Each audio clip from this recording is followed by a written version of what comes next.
안녕하세요. 남서은혜교회 성도님들 반갑습니다. 저는 김현우 목사입니다. 2021년 겨울방학 성경 프로그램으로 특별한 주제를 저희가 준비했는데요. 고통의 때 하나님은 어디 계신가요? 라는 제목으로 4주에 걸쳐서 4명의 목회자들이 돌아가면서 강의를 진행하도록 하겠습니다. 그 첫 번째 시간으로 왜 고통이 존재할까라는 제목으로 여러분과 함께 은혜를 나누고자 합니다. 왜 고통이 존재할까요, 여러분? 저도 강의를 준비하면서 계속 제 자신에게 이 질문을 던져봤습니다. 오늘 그 이야기를 함께 나눠보도록 하겠습니다. 네, 먼저 고통 그 자체도 힘들지만 더 끔찍한 것이 있습니다. 그것은 고통의 이유입니다. 왜 고통이 존재하나, 왜 내가 이 고통을 겪고 있느냐에 대한 이야기들이 나를 더 힘들게 할 수도 있다는 것입니다. 유명한 기독교 작가인 C.S. 루이스가 헤아려 본 슬픔이라는 책에서 이렇게 이야기합니다.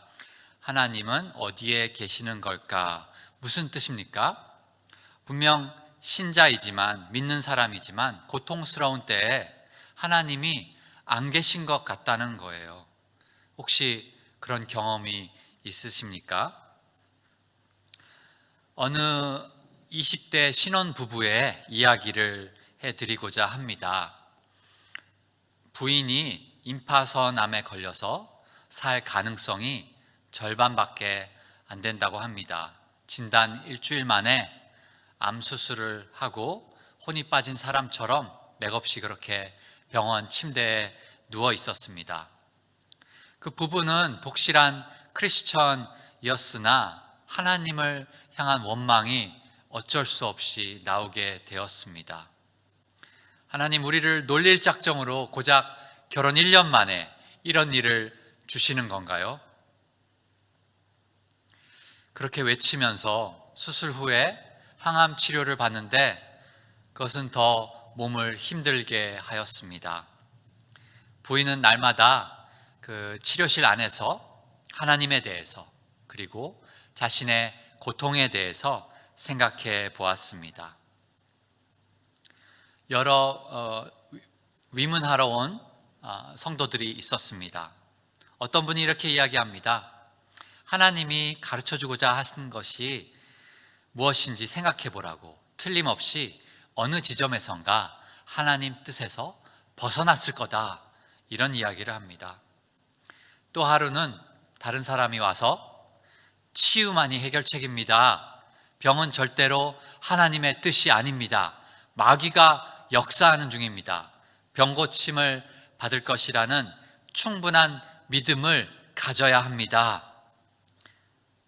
네, 그래서 믿음을 끌어모아다가 믿음을 가지려 애썼는데요. 그러나 얼마나 강한 믿음인지, 그것을 어떻게 증명해야 될지 그 자매는 도저히 알지 못했습니다. 또 한 번은 다른 사람이 와서 이렇게 이야기합니다. 하나님, 우리 같이 고백합시다. 하나님, 저를 이처럼 고통받게 하시니 하나님을 사랑합니다. 이것은 주님 뜻입니다. 이 고통까지도 감사합니다. 이렇게 같이 기도를 시켰습니다. 이 말을 생각해 보는 동안 이 자매는 마음이 소름 끼치도록 무섭고 잔인한 하나님의 모습으로 가득 찼습니다. 어떻게 하나님은 이렇게 부르짖을 때까지 괴롭히시는 분이신가? 그런 하나님을 경배하기가 쉽지 않았습니다. 어떤 분은 와서 당신은 그리스도의 고난에 동참하고 있습니다. 주님을 위해 고난 당하도록 지명받은 겁니다. 이렇게 이야기하지만 통증이 심해질 때 하나님, 어째서 저를 택하셨나요? 다른 훌륭한 사람들 많은데 왜 저를 이렇게 순교자 될 사람으로 택하셨나요? 그녀는 자기가 어떤 교훈을 배워야 할지 알지 못했습니다. 어떻게 더 큰 믿음을 가져야 될지 몰랐습니다. 그러나 확실한 것은 이 부부의 행복한 세계가 무너지고 있다는 것이었습니다. 그리고 그들은 그 행복이 끝나기를 원치 않았습니다. 왜 한 사람은 건강하게 지내고 또 다른 사람은 침대에 누워 신음하고 있어야 할까요? 고통당하는 이들에게 우리 그리스도인들이 줄 수 있는 메시지가 무엇일까요? 우리가 고통 중에 있을 때 하나님은 어디 계신가요? C.S. 루이스의 아내도 암투병을 했는데요. 루이스가 이렇게 말합니다. 당신이 믿는 것이 무엇이든 생사의 문제가 되기 전까지는 당신이 그것을 얼마만큼 진정으로 믿는지 결코 알 수 없다. 네, 여러분은 하나님이 살아계심을 믿으십니까? 그분이 사랑의 하나님이심을 믿습니까? 고통은 우리가 무엇을 믿는지 진지하게 생각해 보게 합니다. 고통은 과연 하나님의 실수인가요? 제가 질문을 하나 드리겠습니다. 필요하지만 아무도 원치 않는 선물, 이것은 무엇일까요? 네, 바로 고통입니다. 고통을 긍정적으로 본다면 다가오는 위험들을 경고해 줍니다. 고무망치로 무릎을 탁 치면 다리가 앞으로 뻗는 식의 반응들을 가리키죠. 자세히 보면 우리 신체의 고통망은 창조주가 만든 걸작입니다. 왜 내 몸에 고통이 필요할까요, 여러분? 우리는 고통받는 사람들에게 시선을 두기 전에 잠시 현미경으로 클로즈업해서 관찰을 해볼 필요가 있습니다. 미국의 폴 브랜드 박사라는 분이 계셨는데요. 이렇게 말했습니다. 고통을 만드신 하나님께 감사하라. 나는 그분이 그보다 더 좋은 일을 하실 수 있었다고는 생각하지 않는다. 고통은 실로 아름다운 것이다. 네, 이분은 평생 한센병 환자들을 위해서 사셨는데요. 특별히 그들이 사용할 힘줄 전달 기술을 개발하였습니다. 그러면서 이 한센병이 조직의 질병이 아니라 신경의 질병이라는 것을 이해하게 되었습니다. 그 연구진은 손가락 끝에 낄 수 있는 장갑같이 생긴 하나의 인공신경을 개발했습니다. 그러면서 인체의 이 고통망의 비범함에 감탄하게 되었습니다. 실험을 했습니다. 눈을 가리운 사람이 다가오는 물체를 인식하는데 어느 정도의 압력이 필요한지를 측정했습니다.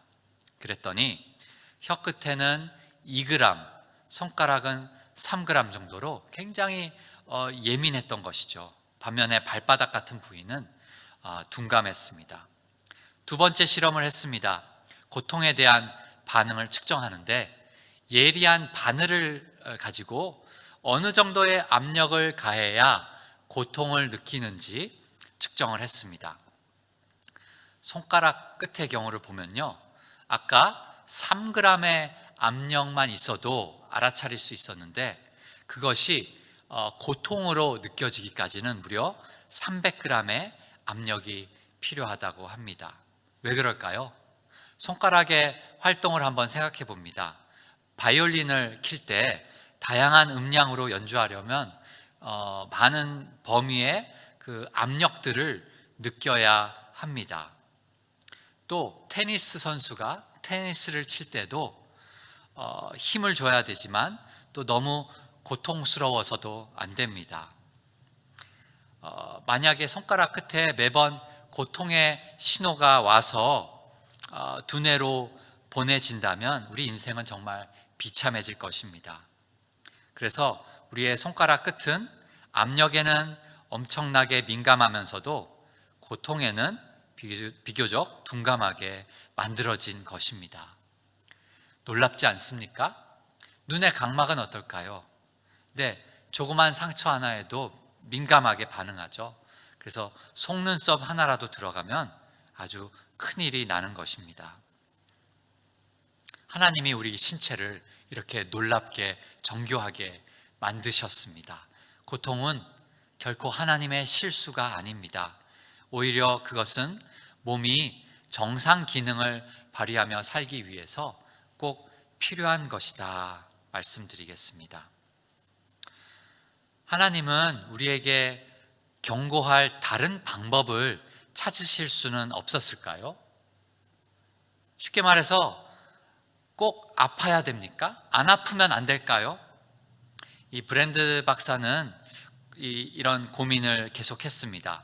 그런데요, 놀랍게도 우리 몸은 충분히 불쾌하지 않으면 계속 그 행동을 하더라는 것입니다. 결국 이 연구진은 전기 충격에 의존하게 되었습니다. 이렇게 말합니다. 우리는 경보기가 환자의 손이 닿지 않는 곳에 있어야 한다는 사실을 발견했다. 왜냐하면 만일 그들이 어떤 일을 하고 싶은데 그 동작이 전기 충격을 촉진할 것 같으면 스위치를 끄고 마음먹은 일을 해버렸기 때문이다. 이를 통해 하나님이 고통을 우리의 접근 범위 밖에 두신 것이 얼마나 지혜로우신 처사인가를 생각했다. 네, 이 연구진은 5년간의 연구 끝에 이 프로젝트를 접었습니다. 도저히 흉내낼 수 없을 정도로 고통망이 복잡했던 것입니다. 네, 이 고통은 불쾌합니다. 손가락을 화로에서 멀리 떨어뜨릴 만큼 충분히 불쾌합니다. 그러나 바로 이런 특성 때문에 우리를 파멸해서 구하는 것이죠. 그 신호가 없었다면 우리는 주의하지 않을 것입니다. 이 위험천만한 지구에서 살아가는데 이 고통은 필요합니다. 하나님의 실수가 아닙니다. 하나님의 선물입니다. 그러나 모두가 원치 않는 선물인 것이죠. 고통이 없다면 우리의 삶은 학대와 끔찍한 파멸 앞에 무방비로 노출될 것입니다. 이 격심한 고통이 주는 감정적인 충격으로 고통의 고유 가치를 우리가 보지 못하는 경우도 있지만 고통은 내게 주의 집중을 요구하며 회복의 길로 갈 수 있게 합니다. 고통이 없기 때문에 힘든 사람들이 있습니다. 브랜드 박사는 이 한센병 환자들과 함께하면서 이 병이 손과 발을 대부분 마비시키는데요. 어떻게 살이 문드러집니까? 숯불의 뜨거움을 몸이 경고해 주질 않습니다. 조각난 유리 위를 걸어 다녀도 모르는 거예요. 이렇게 매일의 생활이 손과 발에 상처를 남겨도 한센병 환자에게 고통을 경고해 주는 체제가 없다는 것입니다. 여전히 고통 없는 사람들이 있습니다. 당뇨병 환자들도 그렇게 될 수 있고요. 알코올, 마약 중독자들도 마비가 올 수 있습니다. 고통은 우리가 정상 컨디션을 즐길 수 있도록 우리를 지켜줍니다. 고통이 없다면 우리는 스스로 자신을 파멸시키고 있다는 의식도 없이 미지의 위험들을 당하면서 균형을 잃고 병적인 삶을 살게 될 것입니다. 그 신혼부부의 경우처럼 고통보다 질병이 근본적 문제입니다. 고통이 없었다면 그녀는 병의 존재를 깨닫지 못한 채 죽었을지도 모릅니다. 하나님의 확성기로서의 고통의 가치가 있습니다. 만일 고통을 체험해 보지 않았다면 기쁨을 체험하기란 힘들 것이다. 이 말을 노벨 생리의학상 수상자인 조지 월드가 했는데요. 이 말에 동의하십니까, 여러분? 고통을 알아야 기쁨을 압니다. 고통과 즐거움 사이에는 밀접한 관계가 있습니다. 그런데 이 도시화된 사회는 우리를 그 고통과 죽음으로부터 멀리 떼어놓고 있습니다. 고통은 기술에 의해 지배될 수 있고 지배되어야 하는 어떤 감각처럼 되어버렸습니다. 고통과 즐거움은 정반대다라고 세상은 말합니다. 그런데 우리가 잊어버리기 쉬운 사실은 이 고통의 신호를 주는 이 신경 감각 기관이 또한 쾌감의 신호도 전달해 준다는 것입니다. 불쾌한 그 가려움의 감각이 또 유쾌한 간지러움의 감각과 동일한 자극이라는 것입니다. 이 기관은 같은데 단지 우리가 해석할 때 하나는 좋은 동작, 하나는 불쾌한 동작으로 받아들인다는 것입니다. 예를 들어 목욕할 때 사람들은 뜨거운 물에 들어갔다 나왔다를 반복합니다. 바늘로 찌르는 듯한 고통이 있지만 점차 기분이 좋아집니다. 이런 과정은 고통과 쾌감 사이에 밀접한 관계를 잘 보여주고 있습니다. 또 등산을 하면요, 산 정상까지 오르는 것이 결코 쉽지 않습니다. 힘들지만 산 정상에서 오이를 먹을 때 어떻습니까? 집에서 먹을 때보다 훨씬 더 맛있습니다. 그런데 이 산 정상까지 기어오른 수고가 없었다면 그 맛을 못 느낄 것입니다. 이 가치 있는 인간의 업적들은 거의 다 오랜 투쟁의 역사를 갖고 있습니다. 미켈란젤로의 조각품들, 이런 것들 다 고통스러운 사연들이 있습니다. 또 1965년에 로빈 그레이엄이라는 분이 세계 일주를 3년 만에 했습니다. 16살의 나이에 했는데요. 네, 그 모든 세계 일주 하는 동안의 고통과 고투가 승리의 환희를 가능하게 했습니다. 기독교의 진수가 뭘까요? 기독교는 이기심의 만족을 통해서가 아니라 고통스럽고 지루한 수고를 통해서 알게 됩니다. 한센병 환자들을 돌보는 그리스도인들을 종종 보게 됩니다. 그들은 아마도 희생과 봉사를 통해서 인생의 고통과 즐거움의 관계를 가장 깊은 차원에서 배웠을 것입니다. 네, 그 관계를 한번 생각해 봅니다. 지구를 생각해 봅시다. 무지개와 일몰, 바다의 물보라를 봅니다. 그때 사랑의 하나님을 믿기란 어렵지 않습니다. 저 태양이 그러나 아프리카 토양을 갈라지게 합니다. 그런 것처럼 고통도 놀라운 신경 조직에서 나와서 이 고통의 감각망은 하나님의 위대한 걸작품으로 쓰임 받습니다. 그러나 고통은 현미경을 통해서가 아니라 괴로움의 현상을 통해서 우리에게 더 크게 다가옵니다. 성경은 고통과 악이 세상에 들어오게 된 경로를 죄 때문이다, 인간의 타락이다 라고 이야기합니다. 오직 인간만이 본능적인 행동에서 벗어나 스스로 결정하는 선택권을 갖고 있습니다. 그러나 그 자유로 인간은 본래 의도에 대한 반항을 합니다. 인간은 지구의 틀을 망쳐놓고 있습니다. 인간은 홀로 하나님과 맞서서 주먹을 흔들며 나는 내 마음대로 하고 싶기 때문에 내 마음대로 합니다. 가만 내버려 두세요. 이렇게 우리는 실컷 우리 좋을 대로 합니다. 반역 가운데 있는 세상입니다. 하나님은 인간에게 자유를 주셨습니다. 그러면서 그분은 자신에게는 어떤 한계를 지으셨습니다. 우주의 질서를 툭하면 바꾸시고 수시로 개입해서 왜곡하지 않는다는 뜻입니다.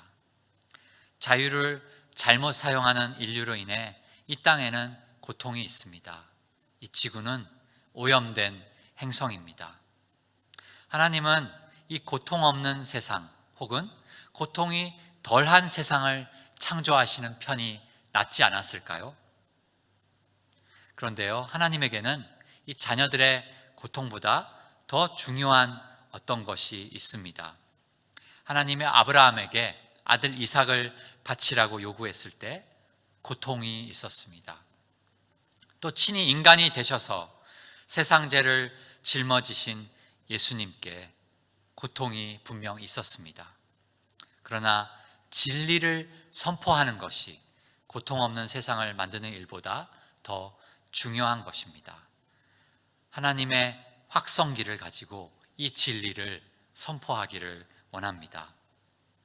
C.S. 루이스가 고통을 하나님의 확성기라고 표현했습니다. 왜냐하면 고통은 소리치고 있기 때문입니다. 고통은 나의 두뇌에 무엇이 잘못되었다고 소리쳐댑니다. 지구상의 이 고통이라는 존재는 뭔가 잘못되었어요 라고 우리 모두에게 소리치는 하나의 외침입니다. 우리를 멈춰 세우며 다른 가치들을 생각하게 합니다. 세상은 삶의 목적이 안락한 삶이라고 믿습니다. 즐겨라, 좋은 집에서 마음껏 누려라. 하지만 인생을 즐기려 해도 고통은 여전히 존재하고 나를 따라다니면서 인생이 얼마나 공허한가를 생각하게 만듭니다. 고통은 인간이 그 모든 상황이 빗나갔음을 알려주는 하나의 초월적인 소리로 존재합니다. 하나님의 확성기인 고통은 나를 그분에게서 멀리 도망가게 만들 수도 있습니다. 이 비참함을 허용하시는 하나님을 증오하게 될 수도 있습니다. 반대로 고통은 나를 그분께로 가까이 데리고 갈 수도 있습니다. 여러분은 어떻습니까? 세상 사람들은 죽음에 대해서 실은 잘 말하려 하지 않습니다. 어떻게 죽음에 대비할 것이며 어떻게 하나님이 개입하시는지 이야기하고 싶어하는 사람이 많지 않습니다. 그러나 고통은 삶의 가치들을 생각하게 만듭니다. 자기 삶이 온전치 못하다는 사실을 깨닫게 됩니다. 삶의 재정리를 위해서 또 인생을 변화시킬 도움을 얻기 위해서 하나님께로 나아가게 하십니다. 확성기로서 고통의 가치가 여기에 있습니다. 우리나라에 여러 사건 사고가 있었죠. 세월호 사고, 성수대교 상품 백화점 붕괴 사고 등등이 있었습니다. 때로는 하나님이 불공평하거나 냉담하신 듯이 보일 때가 있습니다. 그러나 그분은 우리의 부르짖음을 분명히 들으십니다. 그런데 왜 하필 안산 단원고 2학년 학생들이 그 일을 겪었을까요? 하나님은 그들에게 무엇을 말씀하시려고 하나요? 또는 그들의 부모님, 또 친구들에게 어떤 교훈을 주시려고 했나요? 만일 누가 그 사고에서 살아남은 승객이라면 다른 친구들은 다 죽었는데 어째서 나만 살았는지를 의아해 할 것입니다. 정말 가슴 아픈 질문들, 분노에 찬 질문들이 있습니다. 나를 사랑하시는 하나님을 믿는데, 능력 많으신 하나님을 믿는데 왜 이런 일이 벌어집니까? 이것이 하나님이 우리들에게 상 주시고 벌 주시는 방법입니까? 이런 질문들이 사실 많은 그리스도인들을 계속 따라다니면서 괴롭힙니다. 하나님이 고통이라는 확성기를 통하여 인류에게 말씀하시는 것은 이런 일반적인 문제입니다. 그러나 고통은 결코 우리에게 일반적인 형태로만 오지 않습니다. 삶을 찌르는 듯한 특수한 격동으로 다가옵니다. 앞서 말했듯이 고통이 우리 몸을 보호한다는 점에서 가치가 있습니다. 그러나 고통과 고난에 관한 정신적인 혼란의 대부분은 이 다음 단계에서 찾아옵니다. 어째서 하나님은 이토록 변덕스럽고 불공평한 것일까요? 왜 하필 나에게 그러십니까? 왜 하나님은 묵묵히 앉아 세상이 전쟁과 비극과 슬픔 속으로 휘말려 들어가는 것을 내버려 두실까요? 이 구약의 선지서에 보면 고난에 대한 경고들이 많이 나옵니다. 선지자들이 파멸을 선포할 때 언제나 그 파멸을 초래한 죄의 목록을 이야기합니다. 그리고 희망이 있다면 그것은 언제나 회개와 연결이 됩니다. 이스라엘이 회개하고 하나님께로 돌아오면 하나님의 인자한 손길이 그 위에 머무릅니다. 그러나 계속 반역하면 파멸하게 됩니다. 심판은 분명 하나님께로부터 온 것이지만 그 심판이 변덕스럽거나 불공평하지 않았습니다. 일관성 있는 것이었고 또 많은 경고와 함께 주어졌습니다.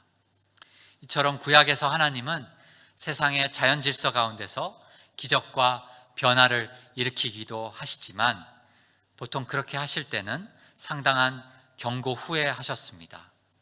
그러나 그런 개입하심은 예외적이었습니다. 역사 전체를 볼 때 하나님은 자연 질서 가운데 거의 개입하지 않으셨습니다. 그런데 신약에서는 세상에 나타난 하나님의 행동 양상의 변화를 볼 수 있습니다. 신약에서 하나님이 인간 역사 가운데 완전히 들어오셨습니다. 예수님은 그 죽음 직전의 고통스러운 시간에 자신을 건지도록 천사들을 불러내지 않으셨습니다. 그분은 변덕스럽거나 불공평한 분이 아닙니다.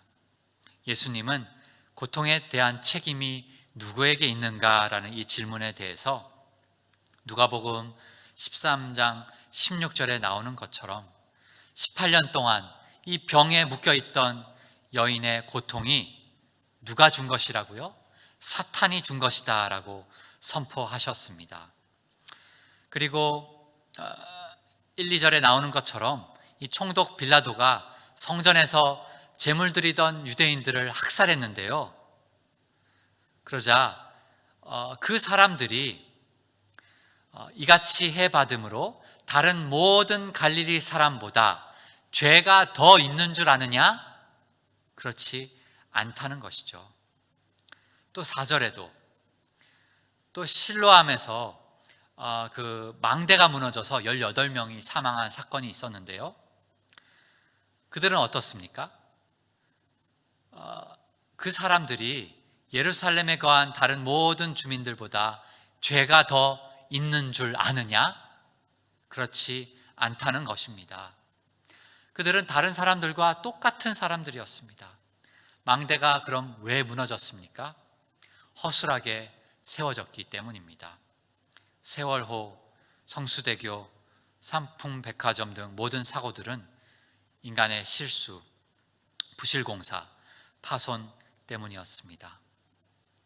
하나님은 우리에게 어떤 특별한 교훈을 가르치기 위해서 늘 고통을 일으키나요? 여러분은 어떻게 생각하세요? 하나님은 고난을 분명 허용하십니다. 그리고 고난은 주님의 확성기로서 그 역할을 다 합니다.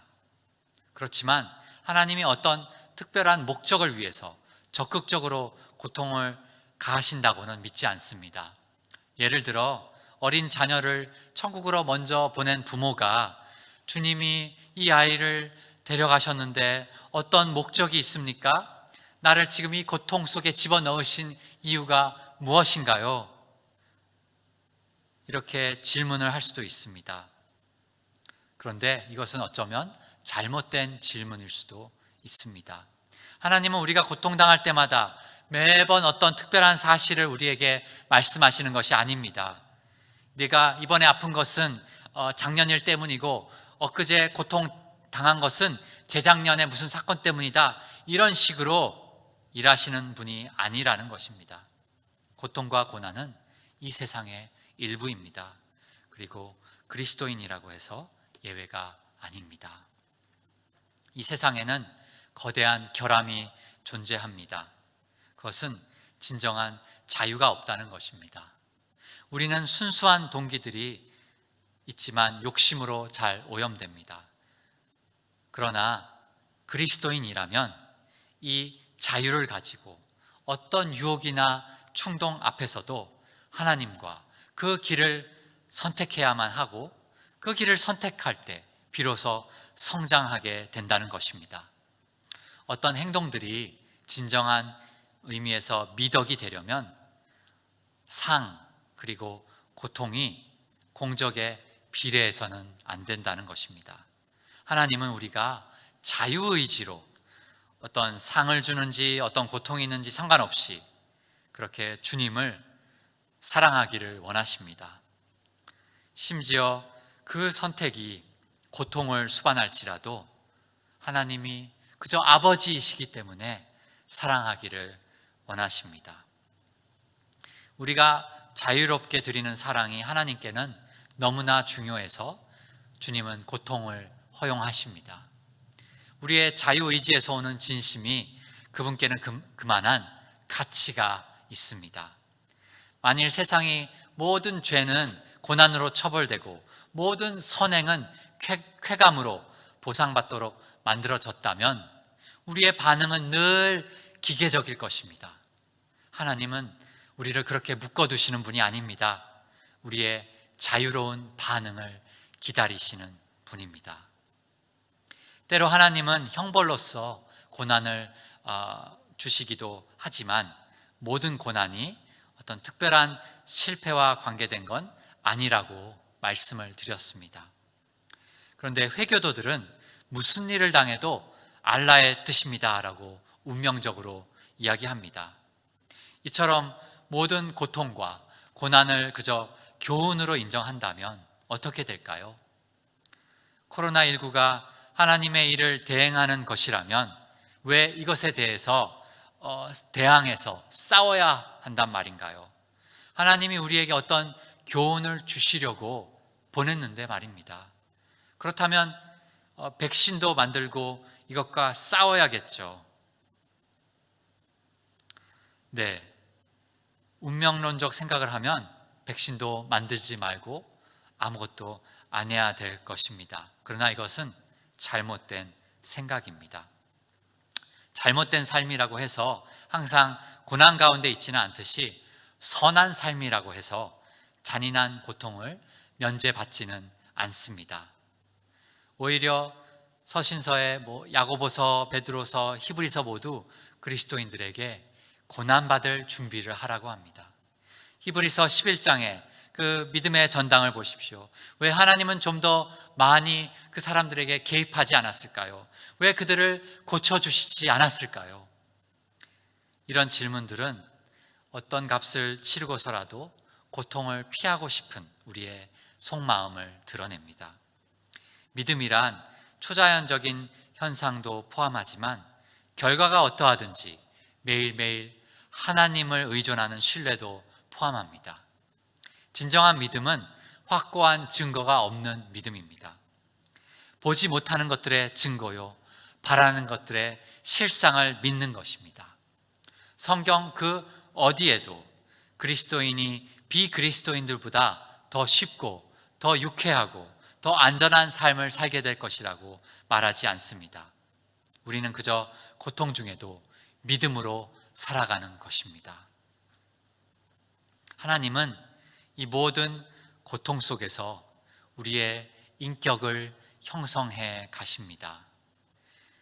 이 지구의 환경은 인격 형성이 가능한 곳입니다.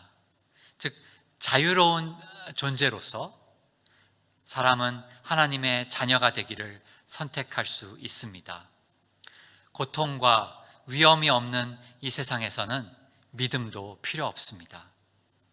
즐거움만 있는 세상이라면 인간의 도덕적 특성을 개발시키는데 매우 부적절하다고 말해야겠습니다.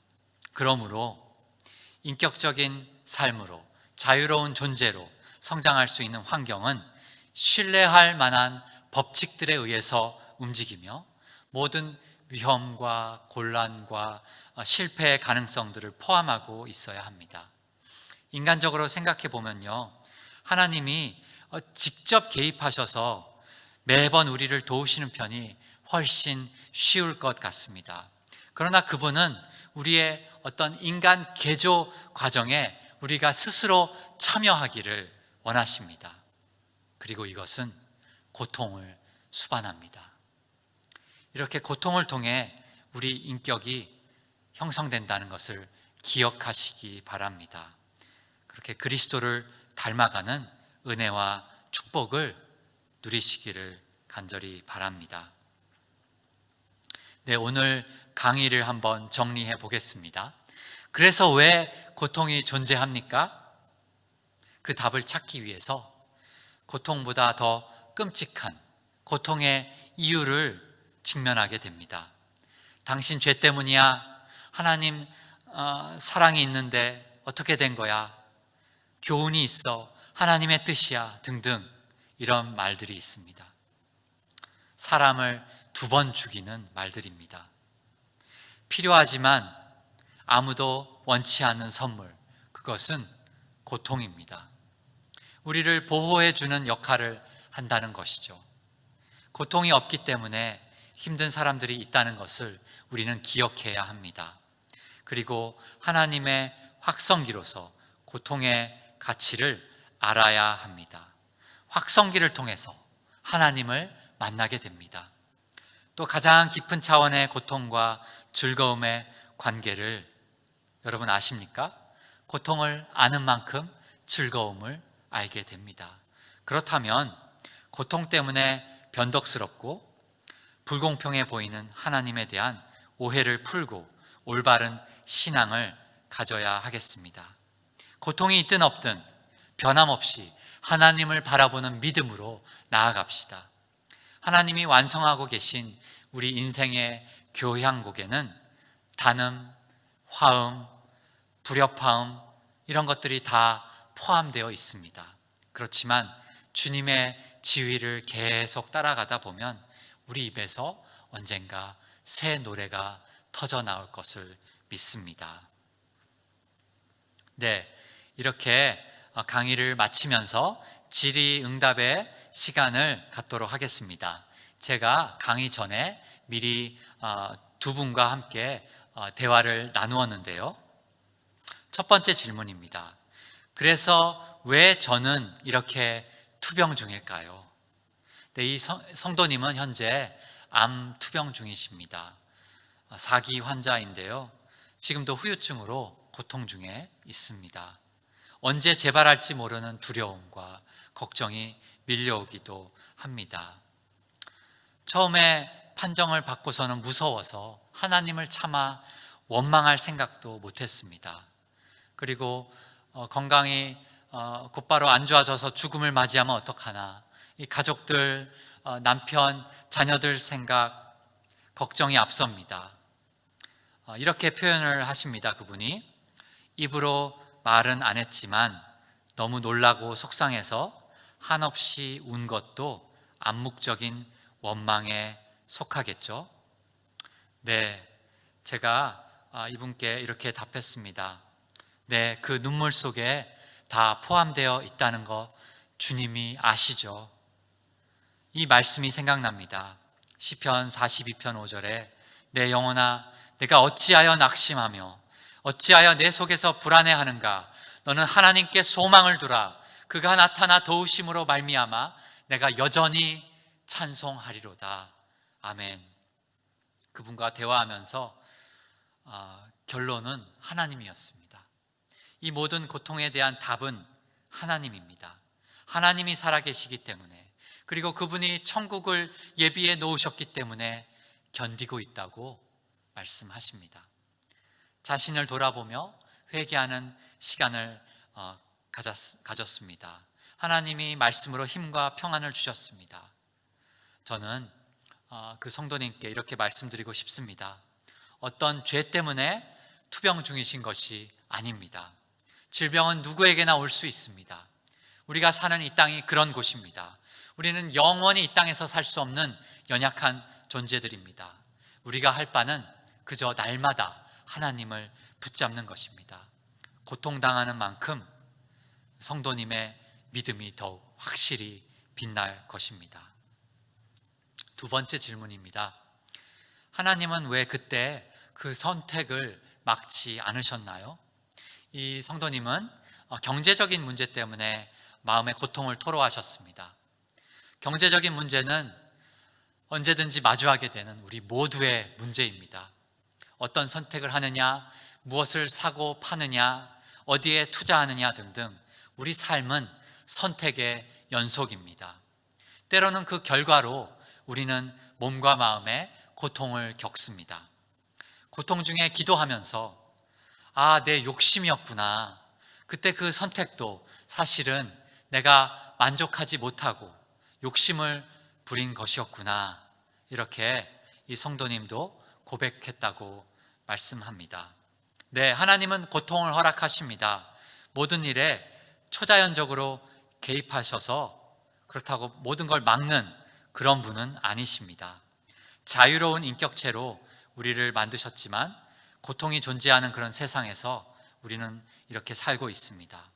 우리의 선택과는 상관없이 하나님은 변함없이 살아계시며 그분의 말씀은 한치의 오차도 없이 성취됩니다. 그 하나님의 때를 기다리시기를 바랍니다. 네, 이렇게 두 분의 질의응답까지 해서 모든 순서를 마칩니다. 제가 기도하겠습니다. 하나님 아버지, 감사합니다. 우리는 겪고 싶지 않지만 고통이 찾아올 때가 있습니다.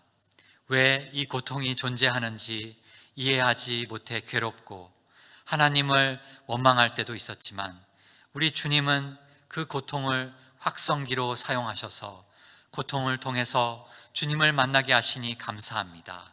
나를 정직하게 돌아보게 하시니 감사합니다. 내 수준에서 왜 고통이 존재하는지 다 이해할 수 없지만 변함없이 하나님을 사랑하기 원합니다.